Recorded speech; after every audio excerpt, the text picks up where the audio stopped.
ਸੋ ਅਸੀਂ ਇਸ ਮਹੀਨੇ ਦੇ ਐਂਡ ਦੇ ਵਿੱਚ ਆ ਗਏ ਹਾਂ। ਸੋ ਖੁਦਾ ਦਾ ਬਹੁਤ ਸ਼ੁਕਰ ਹੈ ਕਿ ਖੁਦਾ ਨੇ ਸਾਨੂੰ 11 ਮਹੀਨੇ 11.5 ਮਹੀਨੇ ਦੇ ਵਿੱਚ ਮਦਦ ਸਹਾਇਤਾ ਕੀਤੀ ਔਰ ਆਉਣ ਵਾਲੇ ਸਮੇਂ ਦੇ ਵਿੱਚ ਵੀ ਸਾਡੀ ਮਦਦ ਸਹਾਇਤਾ ਕਰੇਗਾ। ਸੋ ਪਿਛਲੇ ਦਿਨਾਂ ਦੇ ਵਿੱਚ ਖੁਦਾ ਨੇ ਇੱਕ ਖਾਸ ਵਚਨ ਦਿੱਤਾ ਔਰ ਉਸ ਵਚਨ ਦੇ ਦੁਆਰਾ मैं ਤੁਹਾਡੇ ਨਾਲ शेयर करना चाहना और उस मैसेज के उत्ते ही ਅਸੀਂ ਅੱਜ बोलना है। यिर्मयाह 31 बाब की 16 यिर्मयाह नबी की पुस्तक 31 बाब की 16 यहोवा इਉਂ फरमाਉਂਦਾ है जी अपनी आवाज ਨੂੰ ਰੋਣ ਤੋਂ ਮਨਾ ਕਰ अपनी आवाज ਨੂੰ ਰੋਣ ਪਿੱਟਣ ਤੋਂ ਮਨਾ ਕਰ ਅਤੇ ਆਪਣੀਆਂ ਅੱਖਾਂ ਨੂੰ ਹੰਝੂ ਤੋਂ ਆਪਣੀਆਂ ਅੱਖਾਂ ਨੂੰ ਅੰਜੂਆਂ ਤੋਂ ਰੋਕ ਲੈ ਕਿਉਂ ਜੋ ਤੇਰੇ ਕੰਮਾਂ ਦਾ ਤੈਨੂੰ ਬੱਟਾ ਮਿਲੇਗਾ ਕਿਉਂ ਜੋ ਤੇਰੇ ਕੰਮਾਂ ਦਾ ਤੇਰੇ ਜੋ ਤੁਸੀਂ ਪ੍ਰਭੂ ਦੇ ਵਿੱਚ ਮਿਹਨਤ ਕੀਤੀ ਆ ਅੱਜ ਉਹਨਾਂ ਦਾ ਤੁਹਾਨੂੰ ਫਲ ਮਿਲੇਗਾ। ਯਹੋਵਾ ਦਾ ਵਾਕ ਹੈ, ਇਹ ਯਹੋਵਾ ਦਾ ਵਾਕ ਹੈ। सो मेरे जो हिंदी की बाइबल में बहुत सोना लिखा कि यहोवा यूं कहता है कि रोने पीटने और आंसू बहाने से रुक जा, रोने पीटने और आंसू बहाने से रुक जा, क्योंकि तेरे परिश्रम का फल मिलने वाला है। क्यों जो तुहाडियां मेहनतां दा फल मिलने वाला है जिहड़ी कि तुसी प्रभु दे विच कीती है। और वे शत्रुओं के देश से लौट आएंगे, अंत में तेरी आशा पूरी होगी। यहोवा की यह वाणी है, तेरे वंश के लोग अपने देश में लौट जाएंगे। मेरे अजीजों इस वचन के मुताबिक प्रभु तुहानू अज बहुत बड़ी आशीष ते बरकत देण जा रहा है। ਇਹਦੇ ਵਿੱਚ ਖਾਸ ਗੱਲ ਹੈ ਪੰਜਾਬੀ ਦੀ ਬਾਈਬਲ ਦੇ ਵਿੱਚ ਕਿ ਰੋਣ ਪਿੱਟਣ ਤੋਂ ਔਰ ਆਂਸੂ ਬਹਾਉਣ ਤੋਂ ਰੁਕ ਜਾ। ਔਰ ਅਸੀਂ ਅੱਜ ਇਹਨੂੰ ਆਂਸੂਆਂ ਵਾਲਾ ਸਬਜੈਕਟ ਲੈ ਕੇ ਚੱਲਾਂਗੇ ਔਰ ਇਹ ਤੁਹਾਡੇ ਸਾਰਿਆਂ ਲਈ ਇਸ ਵਚਨ ਦੇ ਦੁਆਰਾ ਇੱਕ ਭਵਿੱਖਬਾਣੀ ਆ कि रोण पिटन तो और अपने आप को आंसू बहाने तो रोक लो, क्योंकि अज परमेश्वर तुहानू इस वचन के द्वारा तुहाडी मेहनत का फल देन जा रहा है। और तुहानू मैं दसना चाहना कि आंसू नूं इंग्लिश दे विच टीयर कहा जाता और इहदा भी प्रभु ने मैनूं एक खास मकसद दस्सिया भी टीयर का मतलब की हुंदा। TEAR 4 अखर आ और 4 अखरां दे विच जिहड़ा पहला आ उहदा हैगा टू एक्सेप्ट रियलिटी। ਜਦੋਂ ਸਾਡੇ ਸਾਹਮਣੇ ਕਈ ਵਾਰੀ ਹਕੀਕਤ ਆਉਂਦੀ ਆ ਵੀ ਸਾਡੇ ਨਾਲ ਕੀ ਹੋ ਗਿਆ ਤੇ ਸਾਡੇ ਆਂਸੂ ਆਉਣੇ ਸ਼ੁਰੂ ਹੋ ਜਾਂਦੇ ਆ ਔਰ ਉਹਨੂੰ ਕਹਿੰਦੇ ਟੂ ਐਕਸੈਪਟ ਰਿਐਲਿਟੀ। ਔਰ ਦੂਸਰਾ ਇਹਦਾ ਮਤਲਬ ਹੈ ਐਕਸਪੀਰੀਅੰਸ ਦਾ ਪੇਨ। ਜਦੋਂ ਸਾਨੂੰ ਬਹੁਤ ਜ਼ਿਆਦਾ ਦੁੱਖ ਲੱਗਦਾ ਹੈ ਤੇ ਸਾਡੇ ਆਂਸੂ ਜਿਹੜੇ ਆਪਣੇ ਆਪ ਚੱਲਣੇ ਸ਼ੁਰੂ ਹੋ ਜਾਂਦੇ ਹਨ। ਔਰ ਇਹਦਾ ਮਤਲਬ ਹੈਗਾ ਐਡਜਸਟ ਕਰਨਾ। ਔਰ ਫਿਰ ਮੈਂ ਵਚਨ ਦੇਖ ਰਿਹਾ ਸੀ ਕਿ ਜਦੋਂ ਆਪਾਂ ਵਿਵਸਥਾ ਸਾਰ ਦੀ ਪੁਸਤਕ ਪੜ੍ਹਨ ਦੀ ਲੋੜ ਨਹੀਂ, ਉਹਦੇ ਵਿੱਚ ਮੂਸਾ ਨੇ ਗੀਤ ਗਾਇਆ 32 ਬਾਬ ਦੇ ਵਿੱਚ ਔਰ ਉਹਦੇ 39 ਆਇਤ ਦੇ ਵਿੱਚ ਲਿਖਿਆ ਕਿ ਦੁੱਖ ਦੇਣ ਵਾਲਾ ਵੀ ਯਹੋਵਾ ਪਰਮੇਸ਼ਰ ਹੈ ਤੇ ਦੁੱਖ ਹਟਾਉਣ ਵਾਲਾ ਵੀ ਯਹੋਵਾ ਪਰਮੇਸ਼ਰ ਹੈ, ਮਾਰਨ ਵਾਲਾ ਵੀ ਉਹੀ ਆ ਔਰ ਜਿੰਦਾ ਕਰਨ ਵਾਲਾ ਵੀ ਉਹੀ ਆ। ਔਰ ਮੇਰੇ ਅਜ਼ੀਜ਼ੋ ਔਰ ਜਦੋਂ ਮੈਂ ਇਹਨੂੰ ਬਾਈਬਲ ਦੇ ਨਾਲ ਟੈਲੀ ਕੀਤਾ ਤਾਂ ਮੈਨੂੰ ਬਹੁਤ ਅੱਛਾ ਲੱਗਾ। ਔਰ ਆਰ ਦਾ ਮਤਲਬ ਹੈ ਜਿਹੜਾ ਰੀਇਨਸਟੇਟ ਦਾ मतलब ਹੁੰਦਾ ਵੀ ਦੁਆਰਾ ਤੋਂ ਬਹਾਲ ਕਰਨਾ।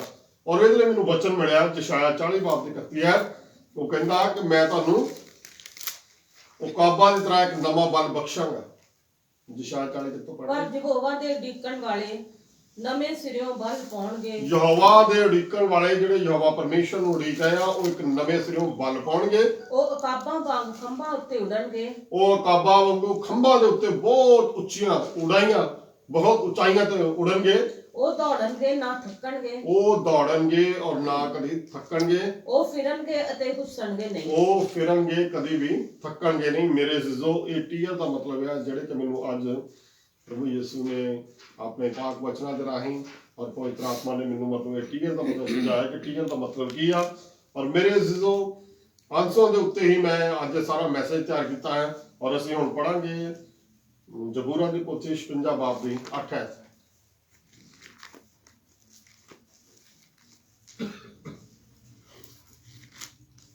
भजन संहिता 56 तू मेरे आवारा फिरन दा लेखा करता है। तू मेरे इधर उधर जान दा प्रभु साडे हर एक चीज दा ਲੇਖਾ ਰੱਖਦਾ ਹੈ। ਔਰ ਇੱਥੇ ਤੱਕ ਕਿ ਅਯੂਬ ਨਬੀ ਲਿਖਦਾ ਹੈ ਕਿ ਮੈਂ ਤੇਰੇ ਕਦਮਾਂ ਨੂੰ ਵੀ ਗਿਣਿਆ ਹੈ, ਮੈਂ ਤੇਰੇ ਸਿਰ ਦੇ ਵਾਲਾਂ ਨੂੰ ਵੀ ਗਿਣਿਆ ਹੈ। ਔਰ ਉਹ ਕਹਿੰਦਾ ਕਿ ਮੈਂ ਤੇਰੇ ਇੱਧਰ ਉੱਧਰ ਫਿਰਦਾ। ਦੇਖੋ ਅਸੀਂ ਅੱਜ ਬਹੁਤ ਸਾਰੇ ਇਨਸਾਨਾਂ ਦੇ ਕੋਲ ਟਾਈਮ ਹੈ ਨਹੀਂ, ਉਹ ਇੱਧਰ ਉੱਧਰ ਤਾਂ ਗੇੜੇ ਮਾਰੀ ਜਾਣਗੇ, ਬਿਨਾਂ ਵਜ੍ਹਾ ਤੋਂ ਫਿਰੀ ਜਾਣਗੇ, ਲੇਕਿਨ ਉਹਨਾਂ ਦੇ ਕੋਲ ਸਮਾਂ ਨਹੀਂ ਵੀ ਉਹ 10 ਮਿੰਟ ਪ੍ਰਭੂ ਦੇ ਅੱਗੇ ਆਰਾਧਨਾ ਸਤੁਤੀ ਕਰ ਸਕਣ, 10 ਮਿੰਟ ਲਈ ਪ੍ਰਭੂ ਦੇ ਅੱਗੇ ਬੇਨਤੀਆਂ ਕਰ ਸਕਣ, 10 ਮਿੰਟ ਪ੍ਰਭੂ ਦੇ ਭਵਨ ਦੇ ਵਿੱਚ ਜਾ ਸਕਣ। ਇਦਾਂ ਦਾ ਕਿਸੇ ਕੋਲ ਅੱਜ ਸਮਾਂ ਹੈ ਨਹੀਂਗਾ।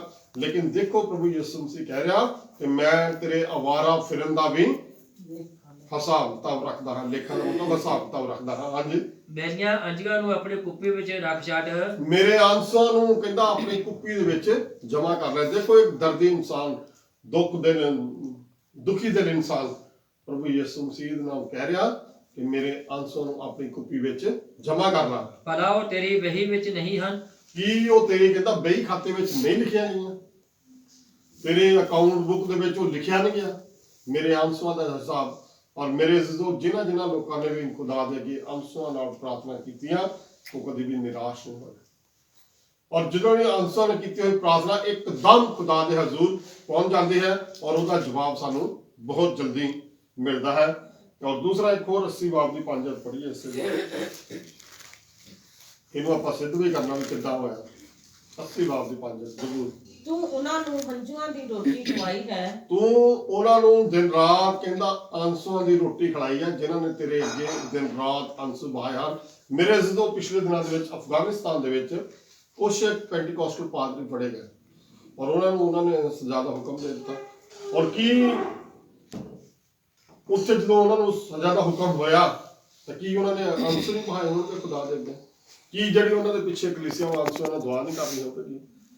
ਔਰ ਮਤਲਬ ਬਹੁਤ ਸਾਰੀ ਦੁਨੀਆ ਦੇ ਵਿੱਚ ਮਤਲਬ ਲੋਕ ਉਹਨਾਂ ਲਈ ਦੁਆ ਕਰ ਰਹੇ ਹਨ ਕਿ ਇਹ ਖੁਦਾ ਉਹ ਜਿਹੜੇ ਤੇ ਨਿਰਦੋਸ਼ ਬੰਦੇ ਆ ਉਹਨਾਂ ਦੇ ਨਾਲ ਕੋਈ ਗਲਤ ਕੰਮ ਨਾ ਹੋਵੇ, ਉਹਨਾਂ ਨੂੰ ਉਸ ਸਜ਼ਾ ਤੋਂ ਬਚਾਣਾ। ਲੋਕ ਅੰਸੂਆਂ ਨਾਲ ਪ੍ਰਾਰਥਨਾ ਕਰ ਰਹੇ ਔਰ ਉਹ ਵੀ ਅੰਸੂਆਂ ਨਾਲ ਪ੍ਰਾਰਥਨਾ ਕਰ ਰਿਹਾ ਹੈ। ਔਰ ਉਹ ਦੇਖੋ ਕੀ ਕਹਿ ਰਿਹਾ। ਹਾਂਜੀ, ਅਤੇ ਬਾਟੇ ਭਰ ਕੇ ਹੰਝੂ ਉਹਨਾਂ ਨੂੰ ਪਿਆਏ। ਬਾਟੇ ਭਰ ਕੇ ਹੰਝੂ ਉਹਨਾਂ ਨੂੰ ਪਿਆਏ। ਮੇਰੇ ਜਦੋਂ ਦਾਊਦ ਨਬੀ ਕਹਿੰਦੇ ਕਿ ਜਦੋਂ ਪ੍ਰਾਰਥਨਾ ਕਰਦਾ ਸੀ ਔਰ ਉਹਦਾ ਬਿਸਤਰ ਅੰਸੂਆਂ ਦੇ ਨਾਲ ਭਿੱਜ ਜਾਂਦਾ ਸੀ, ਇੰਨੇ ਉਹਨੇ ਖੁਦਾ ਦੇ ਅੱਗੇ ਅੰਸੂ ਬਹਾਇਆ। ਔਰ ਇਹਦੀ ਬਦੌਲਤ ਉਹ ਕਹਿੰਦਾ ਕਿ ਮੈਂ ਦਾਊਦ ਦੀ ਅੰਸ਼ ਦੇ ਵਿੱਚੋਂ ਪ੍ਰਭੂ ਯਿਸੂ ਮਸੀਹ ਨੇ ਪੈਦਾ ਕੀਤਾ ਹੈ। ਜੱਸੀ ਦੇ ਟੁੰਡ ਦੇ ਵਿੱਚੋਂ ਜਦੋਂ ਯਸ਼ਾਇਆ 11 ਬਾਬ ਦੀ ਦੁਆ ਪੜ੍ਹਦੇ ਹੋਏ ਜੱਸੀ ਦੇ ਟੁੰਡ ਦੇ ਵਿੱਚੋਂ ਇੱਕ ਲਗਨ ਫੁੱਟੇਗੀ। ਔਰ ਮੇਰੇ ਜਦੋਂ ਉਹ ਪ੍ਰਭੂ ਯਿਸੂ ਮਸੀਹ ਦਾ ਵੰਸ਼ ਉੱਥੋਂ ਚੱਲਦਾ ਹੈ ਜਿਸ ਦਾਊਦ ਨਬੀ ਤੋਂ। ਔਰ ਹੁਣ ਆਪਾਂ ਦੇਖਦੇ ਹਾਂ ਕਿ ਕਿਹਨਾਂ ਲੋਕਾਂ ਨੇ ਅੰਸੂਆਂ ਦੇ ਨਾਲ ਪ੍ਰਾਰਥਨਾ ਕੀਤੀ। ਅੰਸੂਆਂ ਦੇ ਨਾਲ ਪ੍ਰਾਰਥਨਾ ਕਰਾਂਗੇ ਜਦੋਂ ਆਪਾਂ ਦੂਸਰਾ ਰਾਜਾ ਪੜ੍ਹਦੇ ਹਾਂ 20 ਬਾਬ ਦੀ 3 ਤੋਂ 6 ਆਇਤ ਪੜ੍ਹੀਏ। ਇੱਥੇ ਖਿਚਕੀਆ ਬਾਦਸ਼ਾਹ ਆਇਆ। ਹਾਂਜੀ, ਬੜੇ ਆਰਾਮ ਨਾਲ ਪੜ੍ਹੀ। ਅੰਸੂਆਂ ਵਾਲੀ ਪ੍ਰਾਰਥਨਾ ਨੂੰ ਵੀ ਅੰਸੂਆਂ ਵਾਲੀ ਪ੍ਰਾਰਥਨਾ ਕਿੱਦਾਂ ਖੁਦਾ ਦੇ ਹਜ਼ੂਰ ਪਹੁੰਚਦੀ ਔਰ ਕਿੱਦਾਂ ਉਹਦਾ ਜਵਾਬ ਆਉਂਦਾ ਔਰ ਕੀ ਉਹਦਾ ਇਹਨਾਂ ਨੂੰ ਰਿਜ਼ਲਟ ਮਿਲਿਆ ਅੰਸੂਆਂ ਨੇ ਕੀਤੀ ਹੋਈ ਪ੍ਰਾਰਥਨਾ। ਹਾਂਜੀ, ਹੇ ਯਹੋਵਾ ਮੈਂ ਤੇਰੀ ਮਿਹਨਤ ਕਰਦਾ ਹਾਂ। ਹੇ ਯਹੋਵਾ, ਹਿਜਕੀਆ ਬਾਦਸ਼ਾਹ ਕਹਿ ਰਿਹਾ ਕਿ ਮੈਂ ਤੇਰੀ ਮਿਹਨਤ ਕਰਦਾ ਹਾਂ। ਚੇਤੇ ਕਰ ਕਿ ਮੈਂ ਕਿਵੇਂ ਵਫਾਦਾਰੀ ਨਾਲ ਤੇ ਪੂਰੇ ਦਿਲ ਨਾਲ ਤੇਰੇ ਹਜ਼ੂਰ ਚੱਲਦਾ ਰਿਹਾ ਹਾਂ। ਮੇਰੇ ਜਦੋਂ ਇੱਥੇ ਯਸ਼ਾਇਆ ਨਬੀ ਦੁਆਰਾ ਹਿਜਕੀਆ ਨਬੀ ਨੂੰ ਹਿਜਕੀਆ ਬਾਦਸ਼ਾਹ ਨੂੰ ਇੱਕ ਮੈਸੇਜ ਆਉਂਦਾ ਵੀ ਤੂੰ ਹੁਣ ਆਪਣੇ ਘਰ ਦੀ ਜ਼ਿੰਮੇਵਾਰੀ ਆ ਕਿਸੇ ਹੋਰ ਨੂੰ ਦੇ ਦੇ, ਕਿਉਂ ਜੋ ਤੇਰੇ ਦਿਨ ਪੂਰੇ ਹੋ ਚੁੱਕੇ ਹਨ। ਮਤਲਬ ਉਹਨੂੰ ਸੁਨੇਹਾ ਆ ਗਿਆ ਵੀ ਹੁਣ ਤੈਨੂੰ ਖੁਦਾ ਨੇ ਆਪਣੇ ਕੋਲ ਬੁਲਾ ਲੈਣਾ। ਮਤਲਬ ਇਸ ਦੁਨੀਆ ਤੋਂ ਤੈਨੂੰ ਰੁਖਸਤ ਹੋਣਾ ਪੈਣਾ ਹੈ, ਇਸ ਦੁਨੀਆ ਤੋਂ ਤੈਨੂੰ ਹੁਣ ਕੂਚ ਕਰਨਾ ਪੈਣਾ ਹੈ ਔਰ ਤੈਨੂੰ ਖੁਦਾ ਦੇ ਘਰ ਦੇ ਵਿੱਚ ਬੁਲਾ ਲਿਆ ਹੈ। ਔਰ ਉਹ ਕਹਿੰਦਾ ਕਿ ਅਜੇ ਤਾਂ ਮੇਰੇ ਪਿੱਛੇ ਬਹੁਤ ਜ਼ਿੰਮੇਵਾਰੀਆਂ ਪਈਆਂ ਹਨ। ਔਰ ਉਹ ਖੁਦਾ ਦੇ ਨਾਲ ਅੰਸੂਆਂ ਦੇ ਨਾਲ ਪ੍ਰਾਰਥਨਾ ਕਰ ਰਿਹਾ ਹੈ। ਹਾਂਜੀ, ਪੜ੍ਹੋ ਹੁਣ। ਅਤੇ ਜੋ ਤੇਰੀ ਨਿਗਾਹ ਵਿੱਚ ਭਲਾ ਹੈ, ਜੋ ਕਹਿੰਦਾ ਤੇਰੀ ਨਿਗਾਹ ਦੇ ਵਿੱਚ ਚੰਗਾ ਸੀ ਮੈਂ ਉਹੀ ਕੀਤਾ। ਹਾਂਜੀ, ਉਹੀ ਮੈਂ ਕੀਤਾ ਹੈ। ਜੀ, ਤਾਂ ਹਿਜ਼ਕੀਏਲ ਭੁੱਬਾ ਮਾਰ ਕੇ ਰੋਇਆ। ਹਿਜਕੀਆ ਭੁੱਬਾ ਮਾਰ ਕੇ ਰੋਇਆ, ਮਤਲਬ ਕਹਿਣ ਦਾ ਕਿ ਉਹਨੇ ਅੰਸੂ ਬਹਾਏ। ਹਾਂਜੀ, ਅਤੇ ਇਉਂ ਹੋਇਆ ਕਿ ਯਸ਼ਾਇਆ ਨਿਕਲ ਕੇ ਹਾਤੇ ਦੇ ਵਿਚਕਾਰ ਹੀ ਨਹੀਂ ਗਿਆ ਸੀ। ਅਜੇ ਉਹ ਜਿਹੜਾ ਨਬੀ ਉਹਨੂੰ ਦੱਸ ਕੇ ਗਿਆ ਸੀ ਯਸ਼ਾਇਆ ਨਬੀ, ਤੋਂ ਉਹ ਅਜੇ ਬਾਹਰ ਨਿਕਲ ਕੇ ਆਪਣੇ ਗੇਟ ਤੱਕ ਨਹੀਂ ਸੀ ਗਿਆ ਤੇ ਉਦੋਂ ਹੀ ਉਹਨੂੰ ਮੈਸੇਜ ਆ ਜਾਂਦਾ ਹੈ। ਹਾਂਜੀ, ਕਿ ਯਹੋਵਾ ਦਾ ਵਚਨ ਉਸ ਨੂੰ ਮਿਲਿਆ। ਯਹੋਵਾ ਦਾ ਵਚਨ ਉਸ ਨੂੰ ਮਿਲਿਆ ਕਿਉਂਕਿ ਹਿਜਕੀਆ ਬਾਦਸ਼ਾਹ ਨੇ ਖੁਦਾ ਦੇ ਅੱਗੇ ਅੰਸੂਆਂ ਦੇ ਨਾਲ ਪ੍ਰਾਰਥਨਾ ਕੀਤੀ ਕਿ ਦੇਖ ਮੈਂ ਤੇਰੇ ਨਾਲ ਬੜੀ ਵਫਾਦਾਰੀ ਨਾਲ ਆਗਿਆਕਾਰੀ ਨਾਲ ਚੱਲਿਆ ਹਾਂ, ਜੋ ਤੇਰੀ ਨਿਗਾਹ ਵਿੱਚ ਚੰਗਾ ਸੀ ਮੈਂ ਉਹੀ ਕੀਤਾ ਪ੍ਰਭੂ, ਤੇ ਤੂੰ ਮੈਨੂੰ ਅਜੇ ਨਾ ਬੁਲਾ। ਮੇਰੀਆਂ ਬਹੁਤ ਸਾਰੀਆਂ ਪਿੱਛੇ ਘਰ ਦੇ ਵਿੱਚ ਜ਼ਿੰਮੇਵਾਰੀਆਂ ਹਨ ਜਿਨ੍ਹਾਂ ਨੂੰ ਮੈਂ ਅਜੇ ਪੂਰਾ ਕਰਨਾ ਹੈ। ਹਾਂਜੀ, ਤਾਂ ਉਹ ਯਸ਼ਾਇਆ ਨਬੀ ਅਜੇ ਬਾਹਰ ਵੀ ਨਹੀਂ ਸੀ ਗਿਆ, ਉਸੇ ਵੇਲੇ ਉਹਨੂੰ ਖੁਦਾ ਦਾ ਮੈਸੇਜ ਪਵਿੱਤਰ ਆਤਮਾ ਦੁਆਰਾ ਆ ਗਿਆ ਕਿ ਜਾ ਕੇ ਉਸ ਹਿਜ਼ਕਿਯਾ ਪਾਤਸ਼ਾਹ ਨੂੰ ਦੱਸ ਵੀ ਤੇਰੀ, ਹਾਂਜੀ ਪੜ੍ਹੋ, ਕਿ ਮੁੜ ਜਾ ਅਤੇ ਤੂੰ ਮੇਰੀ ਪ੍ਰਜਾ ਦੇ ਪ੍ਰਧਾਨ ਹਿਜ਼ਕਿਯਾ ਨੂੰ ਆਖ, ਯਹੋਵਾ ਤੇਰੇ ਪਿਤਾ ਦਾਊਦ ਦਾ ਪਰਮੇਸ਼ਰ ਇਉਂ ਆਖਦਾ ਹੈ, ਯਹੋਵਾ ਤੇਰੇ ਪਿਤਾ ਦਾਊਦ ਦਾ ਪਰਮੇਸ਼ਰ ਤੈਨੂੰ ਇਹ ਆਖਦਾ ਹੈ, ਮੈਂ ਤੇਰੀ ਪ੍ਰਾਰਥਨਾ ਸੁਣੀ ਹੈ, ਮੈਂ ਤੇਰੀ ਪ੍ਰਾਰਥਨਾ ਸੁਣ ਲਈ ਹੈ। ਕਿਉਂਕਿ ਮੈਂ ਉਹਨੇ ਤੇਰੇ ਖੁਦਾ ਦੇ ਅੱਗੇ ਆਂਸੂ ਬਹਾ ਕੇ ਪ੍ਰਾਰਥਨਾ ਕੀਤੀ, ਉਸੇ ਵੇਲੇ ਉਹਨੂੰ ਜਵਾਬ ਆ ਗਿਆ ਕਿ ਮੈਂ ਤੇਰੇ ਪ੍ਰਾਰਥਨਾ ਸੁਣੀ ਹੈ, ਮੈਂ ਤੇਰੇ ਆਂਸੂ ਦੇਖੇ ਹੈ। ਮੈਂ ਤੇਰੇ ਅਥਰੂ ਵੇਖ ਲਏ ਹਨ, ਮੈਂ ਤੇਰੇ ਆਂਸੂ ਵੇਖ ਲਿਆ ਹਾਂ, ਵੇਖ ਮੈਂ ਤੈਨੂੰ ਚੰਗਾ ਕਰਨ ਵਾਲਾ ਹਾਂ, ਵੇਖ ਮੈਂ ਤੈਨੂੰ ਚੰਗਾ ਕਰਨ ਵਾਲਾ ਹਾਂ। ਤੀਜੇ ਦਿਹਾੜੇ ਨੂੰ ਯਹੋਵਾ ਦੇ ਭਵਨ ਵਿੱਚ ਜਾਏਗਾ, ਤੂੰ ਤੀਸਰੇ ਦਿਹਾੜੇ ਯਹੋਵਾ ਦੇ ਭਵਨ ਦੇ ਵਿੱਚ ਜਾਵੇਂਗਾ। ਔਰ ਉਹਦੀ ਉਮਰ ਦੇ ਵਿੱਚ 15 ਸਾਲ ਖੁਦਾ ਨੇ ਵਧਾ ਦਿੱਤੀ। ਔਰ ਮੇਰੇ ਦੋਸਤੋ ਇਹ ਇੱਕ ਅਲੱਗ ਸਟੋਰੀ ਆ, ਲੇਕਿਨ ਖੁਦਾ ਨੇ ਉਹਦੀ ਆਂਸੂ ਨਾਲ ਕੀਤੀ ਹੋਈ ਪ੍ਰਾਰਥਨਾ ਉਹਦਾ ਇੱਕਦਮ ਜਵਾਬ ਦਿੱਤਾ ਹੈ। ਔਰ ਆਂਸੂ ਨੇ ਕੀਤੀ ਹੋਈ ਪ੍ਰਾਰਥਨਾ ਕਦੀ ਵੀ ਬੇਕਾਰ ਨਹੀਂ ਜਾਂਦੀ। ਔਰ ਦੂਸਰੀ ਤਸਵੀਰ ਆਪਾਂ ਦੇਖਦੇ ਹਾਂ ਕਿ ਅਸਤਰ ਦੀ ਕਿਤਾਬ 8ਵਾਂ ਅਧਿਆਇ ਤੇ ਮੈਂ ਪੜ੍ਹਦੇ ਹਾਂ, ਇੱਥੇ ਐਸ਼ਾਬਰੇਸ਼ ਇੱਕ ਰਾਜਾ ਆ ਔਰ ਇੱਕ ਉਹਦਾ ਮੰਤਰੀ ਹੈ ਖਮਾਮ, ਜਿਹਦੇ ਮਨ ਦੇ ਵਿੱਚ ਯਹੂਦੀ ਕੌਮ ਦੇ ਲਈ ਬੜੀ ਨਫ਼ਰਤ ਹੈ। ਔਰ ਉਹਨੇ ਉੱਥੇ ਐਲਾਨ ਕਰ ਦਿੱਤਾ ਕਿ ਯਹੂਦੀ ਕੌਮ ਨੂੰ ਖਤਮ ਕਰ ਦਿੱਤਾ ਜਾਵੇ। ਔਰ ਲੇਕਿਨ ਜਦੋਂ ਐਸਤਰ ਉੱਥੇ ਗਈ ਰਾਜੇ ਦੇ ਕੋਲ, ਉਹਨੇ ਬਿਨਾਂ ਟਾਈਮ ਲਿਆ ਉਹਦੇ ਕੋਲ ਚਲੇ ਗਈ ਔਰ ਐਸਤਰ ਨੇ ਜਾ ਕੇ ਉਹਨੇ ਪਹਿਲੋਂ ਆਪਣੇ ਯਹੂਦੀ ਕੌਮ ਨੂੰ ਸੁਨੇਹਾ ਭੇਜਿਆ ਮਾਰਕੇ ਦੇ ਰਾਹੀਂ ਕਿ 3 ਦਿਨ ਦਾ ਸਾਰੇ ਜਣੇ ਰੋਜ਼ਾ ਰੱਖੋ ਔਰ ਸਾਰੇ ਜਣੇ ਖੁਦਾ ਦੇ ਅੱਗੇ ਆਂਸੂ ਨਾਲ ਪ੍ਰਾਰਥਨਾ ਕਰੋ। ਔਰ 3 ਦਿਨਾਂ ਬਾਅਦ ਜਦੋਂ ਉਹਦਾ ਰੋਜ਼ਾ ਪੂਰਾ ਹੋ ਗਿਆ, ਉਹਨੂੰ ਸਮਾਂ ਮਿਲਿਆ, ਉਹ ਰਾਜੇ ਦੇ ਕੋਲ ਚਲੇ ਗਏ ਔਰ ਰਾਜਾ ਉਹਨੂੰ ਪੁੱਛਦਾ ਵੀ 10 ਤੇਰੇ ਲਈ ਕੀ ਕੀਤਾ ਜਾਵੇ, ਕਿਉਂਕਿ ਉਹਨੇ ਆਂਸੂਆਂ ਦੇ ਨਾਲ ਪ੍ਰਾਰਥਨਾ ਕੀਤੀ ਸੀ। ਔਰ ਫਿਰ ਹੁਣ ਉਹ ਅੱਗੇ ਰਾਜੇ ਦੇ ਅੱਗੇ ਵੀ ਆਂਸੂਆਂ ਦੇ ਨਾਲ ਪ੍ਰਾਰਥਨਾ ਕਰ ਰਹੀ ਆ। 8ਵਾਂ ਬੁੱਤੇ ਮੈਂ ਪੜ੍ਹਦੀ। ਫਿਰ ਅਸਤਰ ਨੇ ਪਾਤਸ਼ਾਹ ਦੇ ਸਨਮੁਖ ਗੱਲ ਕੀਤੀ। ਫਿਰ ਅਸਤਰ ਨੇ ਐਸ਼ਾਬਰੇਸ਼ ਰਾਜੇ ਦੇ ਸਾਹਮਣੇ ਉਹਨੇ ਗੱਲਬਾਤ ਕੀਤੀ ਅਤੇ ਉਹਦੇ ਪੈਰਾਂ ਉੱਤੇ ਡਿੱਗ ਪਈ, ਉਹਦੇ ਪੈਰਾਂ ਦੇ ਉੱਤੇ ਡਿੱਗ ਪਈ ਅਤੇ ਰੋ ਰੋ ਕੇ ਉਹਦੇ ਤਰਲੇ ਕੀਤੇ, ਰੋ ਰੋ ਕੇ ਐਸ਼ਾਬਰੇਸ਼ ਰਾਜੇ ਦੇ ਤਰਲੇ ਕੀਤੇ ਕਿ ਉਹ ਹਮਾਨ ਅਗਾਗੀ ਦੀ ਬੁਰਿਆਈ ਉਹ ਹਮਾਮ ਅਗਾਗੀ ਦੀ ਬੁਰਾਈ ਜਿਹੜੀ ਉਹ ਯਹੂਦੀ ਕੌਮ ਦੇ ਨਾਲ ਕਰਨ ਜਾ ਰਿਹਾ ਸੀ, ਅਤੇ ਮਤੇ ਨੂੰ ਜਿਹੜਾ ਉਸ ਯਹੂਦੀਆਂ ਦੇ ਵਿਰੁੱਧ ਕੀਤਾ ਸੀ ਹਟਾ ਜਿਹੜਾ ਦੇਵੇ। ਮਤਾ ਉਹਨੇ ਯਹੂਦੀ ਕੌਮ ਦੇ ਲਈ ਪਾਸ ਕੀਤਾ ਸੀ, ਉਸ ਮਤੇ ਨੂੰ ਹਟਾ ਦਿੱਤਾ ਜਾਵੇ। ਔਰ ਮੇਰੇ ਅਜ਼ੀਜ਼ੋ, ਇੱਥੇ ਤੱਕ ਕਿ ਰਾਜੇ ਦਾ ਦਿਲ ਕਾਇਲ ਹੋ ਗਿਆ ਕਿ ਉਹਨੇ ਕਿਹਾ ਵੀ ਜਿਹੜੀ ਸੂਲੀ ਇਹਨੇ ਹਮਾਮ ਨੇ ਮਾਰਦਕੇ ਲਈ ਤਿਆਰ ਕੀਤੀ ਸੀ, ਇਸ ਸੂਲੀ ਦੇ ਉੱਤੇ ਉਹਨੂੰ ਲਟਕਾਇਆ ਜਾਵੇ ਹਮਾਮ ਨੂੰ। ਔਰ ਉਹਦਾ ਘਰ, ਹਮਾਮ ਦਾ ਘਰ ਮਾਰਦਕੇ ਨੂੰ ਦਿੱਤਾ ਗਿਆ ਔਰ ਉਹਦੀ ਜਗ੍ਹਾ ਉਹਨੂੰ ਦੇ ਦਿੱਤੀ ਗਈ। ਔਰ ਮੇਰੇ ਅਜ਼ੀਜ਼ੋ, ਉਸੇ ਵੇਲੇ ਉਹਨੇ ਸਾਰਾ ਕੁਝ ਬਦਲ ਦਿੱਤਾ ਔਰ ਉਹਨੇ ਐਸਤਰ ਦਾ ਕਿਹਾ ਮੰਨ ਲਿਆ, ਕਿਉਂਕਿ ਐਸਤਰ ਨੇ ਆਂਸੂਆਂ ਦੇ ਨਾਲ ਪ੍ਰਾਰਥਨਾ ਕੀਤੀ ਸੀ। ਔਰ ਜਿਹੜੇ ਵੱਡੇ ਤੋਂ ਵੱਡੇ ਮਸਲੇ ਆ, ਉਹ ਪ੍ਰਭੂ ਸਾਡੀ ਆਂਸੂਆਂ ਵਾਲੀ ਪ੍ਰਾਰਥਨਾ ਦੇ ਨਾਲ ਉਹਨਾਂ ਨੂੰ ਮਸਲਿਆਂ ਨੂੰ ਠੀਕ ਕਰ ਦਿੰਦਾ ਹੈ। ਕੋਈ ਵੀ ਸਾਡੀ ਪ੍ਰੋਬਲਮ ਹੋਵੇ, ਖੁਦਾ ਉਹਨੂੰ ਉਸ ਮਸਲੇ ਨੂੰ ਬਹੁਤ ਜਲਦ ਤੋਂ ਜਲਦ ਠੀਕ ਕਰ ਦਿੰਦਾ ਹੈ। 126 ਦੀ 5 ਅਧ ਪੜ੍ਹਦੇ ਜ਼ਰੂਰ ਨਬੀ ਦੀ ਪੁਸਤਕ।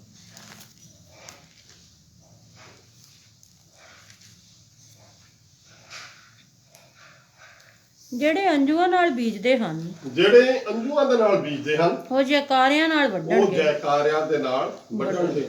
ਮੇਰੇ ਅਜ਼ੀਜ਼ੋ, ਕੁਝ ਕੰਮ ਆ ਜਿਹੜੇ ਪ੍ਰਭੂ ਨੇ ਸਾਨੂੰ ਸੌਂਪੇ ਪਏ ਆ।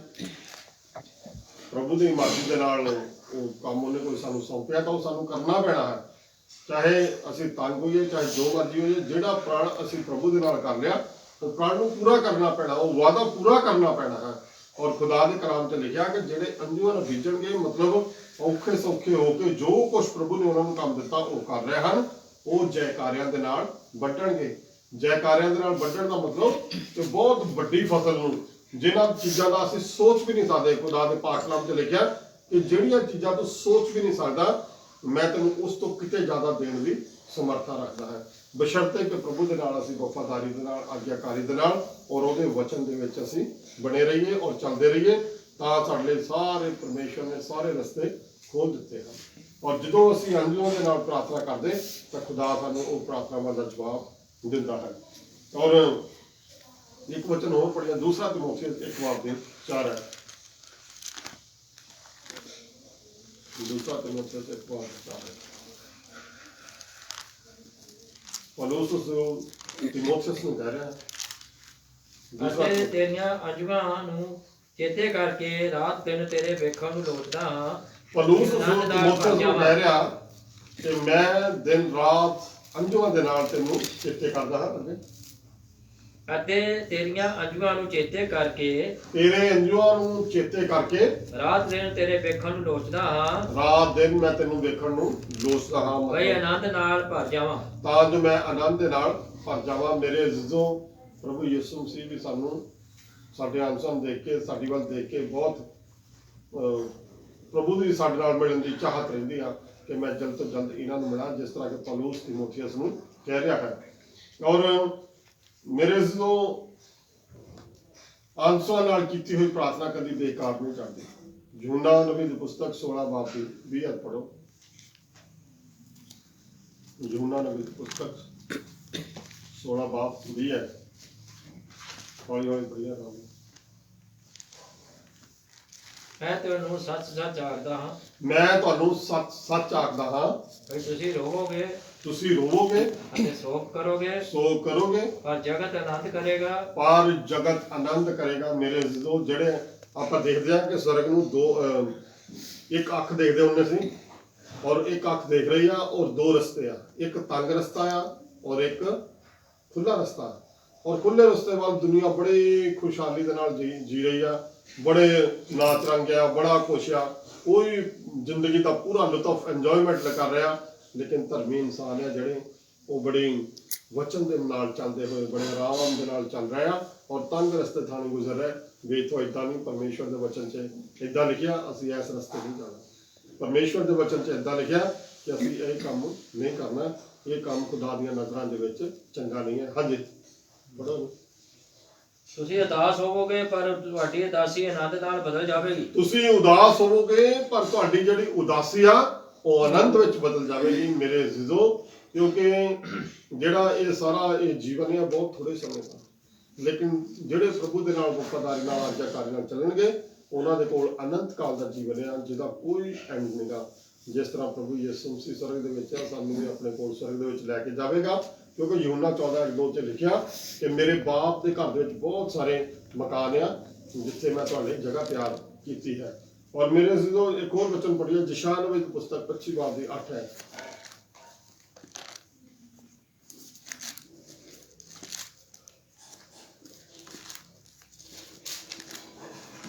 ਯਸ਼ਾਇਆ 25:8। ਉਹ ਮੌਤ ਨੂੰ ਸਦਾ ਲਈ ਝੱਫ ਲਵੇਗਾ, ਉਹ ਮੌਤ ਨੂੰ ਹਮੇਸ਼ਾ ਲਈ ਝੱਫ ਲਵੇਗਾ, ਅਤੇ ਪ੍ਰਭੂ ਯਹੋਵਾ ਸਾਰਿਆਂ ਮੂੰਹਾਂ ਤੋਂ ਅੰਜੂ ਪੂੰਝ ਸੁੱਟੇਗਾ। ਯਹੋਵਾ ਪਰਮੇਸ਼ਵਰ ਸਾਰਿਆਂ ਮੂੰਹਾਂ ਤੋਂ, ਉਦਾਸ ਮੂੰਹਾਂ ਤੋਂ ਜਿਹੜੇ ਅੰਸਾਂ ਨੂੰ ਪੂਛ ਡਾਲੇਗਾ। ਹਾਂਜੀ ਬਸ। ਅੱਗੇ। ਅਤੇ ਆਪਣੀ ਪਰਜਾ ਦੀ ਬਦਨਾਮੀ ਨੂੰ ਸਾਰੀ ਧਰਤੀ ਦੇ ਉੱਤੋਂ ਦੂਰ ਕਰ ਦੇਵੇਗਾ, ਆਪਣੀ ਕਿਉਂਕਿ ਪਰਜਾ ਦੀ ਇਹ ਯਹੋਵਾ ਦਾ ਬਦਨਾਮੀ, ਬੋਲ ਹੈ। ਪਰਜਾ ਦੀ ਬਦਨਾਮੀ ਨੂੰ ਇਸ ਧਰਤੀ ਤੋਂ ਦੂਰ ਕਰ ਦੇਗਾ। ਜਿਹੜੇ ਕਈ ਲੋਕ ਮਿਹਣੇ ਮਾਰਦੇ ਆ ਨਾ, ਵਿਆਹ ਖੁਦਾ ਮੰਨਣ ਵਾਲਿਆਂ ਲੋਕਾਂ ਦਾ ਹਾਲ ਦੇਖੋ। ਉਹ ਸਾਰੇ ਮਿਹਣਿਆਂ ਨੂੰ, ਉਹ ਸਾਰੇ ਹਰ ਤਰ੍ਹਾਂ ਦੇ ਮਤਲਬ ਜੋ ਲੋਕ ਤਰ੍ਹਾਂ ਤਰ੍ਹਾਂ ਦੀਆਂ ਗੱਲਾਂ ਕਰਦੇ ਉਹਨਾਂ ਸਾਰੀਆਂ ਗੱਲਾਂ ਦਾ ਜਵਾਬ ਉਹਨਾਂ ਨੂੰ ਦੇ ਦੂੰਗਾ। ਉਹਨਾਂ ਦਾ ਜਗ੍ਹਾ ਜਿਹੜੇ ਇੱਕ ਧਰਮੀ ਬੰਦੇ ਦੀ ਜਗ੍ਹਾ ਆ, ਉਹ ਪ੍ਰਭੂ ਯਿਸੂ ਮਸੀਹ ਦੇ ਕੋਲ ਹੋਗੀ, ਅਬਰਾਹਮ ਦੀ ਗੋਦ ਦੇ ਵਿੱਚ ਹੋਗੀ। ਔਰ ਜਿਹੜੇ ਦੂਸਰੇ ਲੋਕ ਆ, ਉਹਨਾਂ ਦੀ ਜਗ੍ਹਾ ਉਸ ਨਰਕ ਦੇ ਵਿੱਚ ਹੋਵੇਗੀ। ਜਿਸ ਤਰ੍ਹਾਂ ਜਿਹੜੀ ਆਪਾਂ ਧਨੀ ਆਦਮੀ ਔਰ ਲਾਜ਼ਰ ਦੀ ਤਸਵੀਰ ਨੂੰ ਦੇਖਦੇ ਆ, ਉਹੀ ਹਾਲ ਉਹਨਾਂ ਦੇ ਨਾਲ ਹੋਵੇਗਾ। ਔਰ ਇੱਕ ਵਚਨ ਹੋਰ ਪੜ੍ਹੀਏ, ਪ੍ਰਕਾਸ਼ਿਤ ਵਾਕਿਆ 21 ਬਾਬ ਦੀ 3 ਔਰ 4 ਹੈ। 21 3 ਔਰ 4। ਅਤੇ ਮੈਂ ਸਿੰਘਾਸਨ ਤੋਂ ਇੱਕ ਵੱਡੀ ਆਵਾਜ਼ ਇਹ ਆਖਦੇ ਸੁਣੀ, ਮੈਂ ਸਿਆਸਨ ਤੋਂ ਬਹੁਤ ਵੱਡੀ ਆਵਾਜ਼ ਇਹ ਆਖਦੇ ਸੁਣੀ, ਬਈ ਵੇਖ, ਪਰਮੇਸ਼ਵਰ ਦਾ ਡੇਰਾ ਮਨੁੱਖਾਂ ਦੇ ਨਾਲ ਹੈ, ਪਰਮੇਸ਼ਵਰ ਦਾ ਡੇਰਾ ਮਨੁੱਖਾਂ ਦੇ ਨਾਲ ਹੈ। ਅਤੇ ਉਹ ਉਹਨਾਂ ਨਾਲ ਡੇਰਾ ਕਰੇਗਾ। ਉਹ ਆਪ ਪ੍ਰਭੂ ਯਿਸੂ ਮਸੀਹ ਆਪ ਉਹਨਾਂ ਦੇ ਨਾਲ ਆਣ ਕੇ ਰਹੇਗਾ। ਡੇਰਾ ਕਰੇ ਦਾ ਮਤਲਬ, ਅਤੇ ਉਹ ਉਸ ਦੀ ਪਰਜਾ ਹੋਣਗੇ, ਉਹ ਧਰਮੀ ਲੋਕ ਉਸ ਦੀ ਪਰਜਾ ਹੋਣਗੇ। ਅਤੇ ਪਰਮੇਸ਼ਵਰ ਆਪ ਉਹਨਾਂ ਦਾ ਪਰਮੇਸ਼ਵਰ ਹੋ ਕੇ ਪਰਮੇਸ਼ਵਰ ਆਪ ਉਹਨਾਂ ਦਾ ਪਰਮੇਸ਼ਵਰ ਹੋ ਕੇ ਨਾਲ ਰਹੇਗਾ, ਉਹਨਾਂ ਦੇ ਨਾਲ ਰਹੇਗਾ। ਅਤੇ ਉਹ ਉਹਨਾਂ ਦੀਆਂ ਅੱਖੀਆਂ ਤੋਂ ਹਰੇਕ ਅੰਜੂ ਪੂੰਝੇਗਾ। ਉਹ ਉਹਨਾਂ ਦੀਆਂ ਹਰ ਇੱਕ ਅੱਖੀਆਂ ਤੋਂ ਆਂਸੂ ਉਂਝ ਡਾਲੇਗਾ। ਅਤੇ ਹੁਣ ਗਾਹਾਂ ਨੂੰ ਮੌਤ ਨਾ ਹੋਵੇਗੀ, ਹੁਣ ਅਗਾਹਾਂ ਨੂੰ ਕੋਈ ਮੌਤ ਨਾ ਹੋਵੇਗੀ, ਨਾ ਗਾਹਾਂ ਨੂੰ ਸੋਗ, ਨਾ ਅਗਾਹਾਂ ਨੂੰ ਸੋਗ, ਨਾ ਰੋਣਾ, ਨਾ ਰੋਣਾ, ਨਾ ਦੁੱਖ ਹੋਵੇਗਾ। ਨਾ ਧੋਣਾ, ਨਾ ਕੋਈ ਦੁੱਖ ਹੋਵੇਗਾ। ਮੇਰੇ ਅਜ਼ੀਜ਼ੋ, ਆ ਜਿਹੜਾ ਸਾਡਾ ਜੀਵਨ ਆ ਇਹ ਬਹੁਤ ਥੋੜੇ ਸਮੇਂ ਦਾ ਆ, ਕਿਉਂਕਿ ਇਹ ਜੀਵਨ ਜਿਹੜਾ 60-70 ਸਾਲ ਦਾ ਹੀ ਆ, ਲੇਕਿਨ ਜਿਹੜਾ ਪ੍ਰਭੂ ਯਿਸੂ ਮਸੀਹ ਨੇ ਸਾਡੇ ਉਸ ਸਵਰਗਰਾਜ ਦੇ ਵਿੱਚ ਸਥਾਨ ਤਿਆਰ ਕੀਤਾ ਉਹ ਹਮੇਸ਼ਾ ਅਨੰਤ ਕਾਲ ਦਾ ਜੀਵਨ ਆ। ਔਰ ਜਿਹੜਾ ਇਹ ਦੁਨੀਆ ਦੀ ਐਸ਼ਪ੍ਰਸਤੀ, ਜੋ ਆਨੰਦ ਆ, ਇੰਜੋਇਮੈਂਟ ਆ, ਇਹ ਸਾਰਾ ਕੁਝ ਬਹੁਤ ਥੋੜੇ ਸਮੇਂ ਦਾ ਹੈ। ਅਸੀਂ ਇਸ ਥੋੜੇ ਸਮੇਂ ਨੂੰ ਭੁੱਲ ਕੇ ਸਾਡੀਆਂ ਨਿਗਾਹਾਂ ਉਸ ਸਵਰਗਰਾਜ ਦੇ ਵਿੱਚ ਹੋਣੀਆਂ ਚਾਹੀਦੀਆਂ ਹਨ ਕਿ ਅਸੀਂ ਆਪਣੇ ਪਰਮੇਸ਼ਰ ਦੇ ਕੋਲ ਸਵਰਗਰਾਜ ਦੇ ਵਿੱਚ ਜਾਣਾ ਹੈ, ਜਿੱਥੇ ਹਮੇਸ਼ਾ ਦਾ ਅਨੰਤ ਕਾਲ ਦਾ ਜੀਵਨ ਹੈ। ਔਰ ਮੇਰੇ ਅਜ਼ੀਜ਼ੋ, ਜਦੋਂ ਆਪਾਂ ਦੂਸਰਾ ਕਰੰਥੀਆਂ 5:17 ਪੜ੍ਹਦੇ ਹਾਂ ਤਾਂ ਉੱਥੇ ਉਹ ਕਹਿੰਦਾ ਕਿ ਹੁਣ ਤੁਸੀਂ ਇੱਕ ਨਵੀਂ ਸ੍ਰਿਸ਼ਟੀ ਹੈ। ਹੁਣ ਤੁਸੀਂ ਇੱਕ ਨਵੀਂ ਸ੍ਰਿਸ਼ਟੀ ਹੈ। ਪ੍ਰਭੂ ਯਿਸੂ ਮਸੀਹ ਤੁਹਾਨੂੰ ਇੱਕ ਨਵੀਂ ਸ੍ਰਿਸ਼ਟੀ ਬਣਾਉਣੀ ਚਾਹੁੰਦਾ ਹੈ। ਉਹ ਕਹਿੰਦਾ ਕਿ ਪੁਰਾਣੀਆਂ ਗੱਲਾਂ ਬੀਤ ਗਈਆਂ, ਦੇਖੋ ਸਾਰਾ ਕੁਝ ਨਇਆ ਹੋ ਗਿਆ।